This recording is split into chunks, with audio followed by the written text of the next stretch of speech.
honestly, do you remember, like, when we were younger, how hard it was for pedophiles to find people? I mean, Jesus. Like, honestly, the only thing it was like, we were told two things in school. It was like, only go to the one ice cream truck. Sure. And it had to be the one that had the signs on it. And clearly. At least 20 kids around. You can't just have ice cream sprayed on the side. And if somebody came up to you and was like, your mom or dad's in the hospital, you had to have a code word like some weirdo.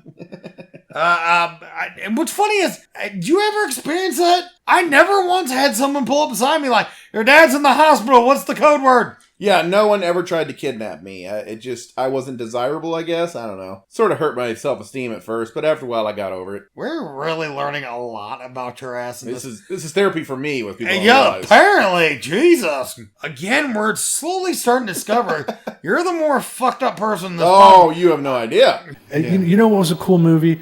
The movie with Dennis Hopper where Easy Rider. That was a cool movie, but it wasn't like a lifestyle choice. You know what I would like to see was if in Easy Rider, either Dennis Hopper or what was his name? Newman Paul. Was it Paul Newman? No, it was Peter Fonda. Peter Fonda. Yeah. If Peter Fonda or Dennis Hopper were driving down the road, because a lot of that movie is just no matter what you say about it, that movie is just a lot of motorcycle riding. Yeah.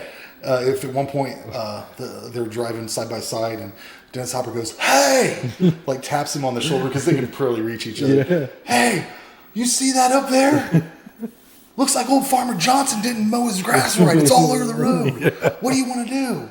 I bet Peter Fonda would look over him and go, "Are you a fucking pussy?" Yeah, right. Have yourself another drink. Actually, wouldn't that have been a better ending? Yeah. Instead of the hillbilly shooting him, they just slid in the grass and exploded. Still same song and everything. Still same camera angle. Yeah. The river flows, it flows to the sea. Wherever that river goes, that's where I want to be. Flow, river, flow. Backyard Wrestling, Don't Try This at Home, and its sequel, Backyard Wrestling 2, There Goes the Neighborhood, which are two of the worst wrestling games of all time. And I actually like WrestleMania the arcade game. I've covered that in a previous episode, just how awful some of these games are. From the hit detection that make anything you threw into a heat-seeking missile that would hit your opponent. If you threw something from one side and aimed the wrong way, it would magic bullet his way around, hook, and hit the guy anyway. That's how awful this game was. Both of them. There were two of them, and they were both awful. Then there was the roster, which included guys like New Jack, Vampiro, Madman Pondo, former WCW walking billboard for breast implants, Tylene, Major Guns Buck, and Twisted. Who's Twisted? If you're an ICP fan, you know who I'm talking about. If you're literally anyone else, you're half tempted to bring up Google right now. Apparently in 1998, everybody's mutated, or half the population's mutated into pig monsters. The pig monster knocks him down. He knocks his daughter out of the way. He's about to get cleaved in two. And what happens? A minigun goes off, blasting the top half of the pig monster off. Zooms into... It's Kowalski. And he goes, "Kowalski, you motherfucker, you." And the daughter's like, no, I reprogrammed him. He's on our side now. Terminator 2 style. Terminator 2 style, that's right. He's like, "Good to see you again, Kowalski." Dun-dun-dun-dun-dun. And then out of nowhere, you hear a car in the distance. We think that the movie's over, but no. Out of nowhere, a car time travels into the picture.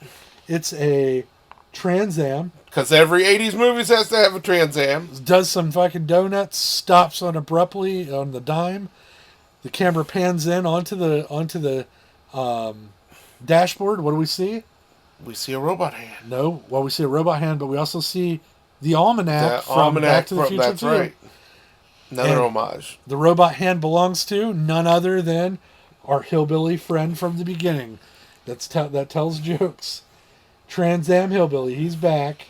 If you turn it on and hit play as soon as it starts, if you're not laughing and excited about what's going on, just shut it off. That's excited. Woohoo! Yes, just what I wanted. Don't lie. That's exactly what you did. I did want exactly what happened in this movie. I was just saying, like the first scene, if you turn it on and you're just like, this is dumb and it upsets you, just shut it off. If you laugh and say this is going to be great, let it roll. Near the end of January in 1959, a group of 10 hikers from the Ural Polytechnical Institute set out on an expedition in the Ural Mountains, located at the time in the former Soviet Union. One man would turn around and head back before climbing the mountain, where the other 9 people in his group inexplicably lost their lives, sometime between February 1st and February 2nd, 1959. These were 9 experienced hikers, and they perished from an event that is still hard to explain today. The evidence found around the locations where the bodies were found and the coroner's reports are baffling people even decades later. To make things even more confusing and mysterious, the Soviets classified all this evidence as top secret.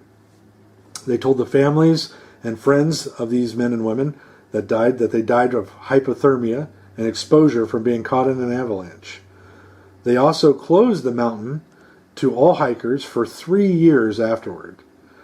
After the collapse of the former Soviet Union, USSR, many of the classified documents of this incident began to surface, and this might be the only reason we ever learned of the mystery of the Dyatlov Pass incident.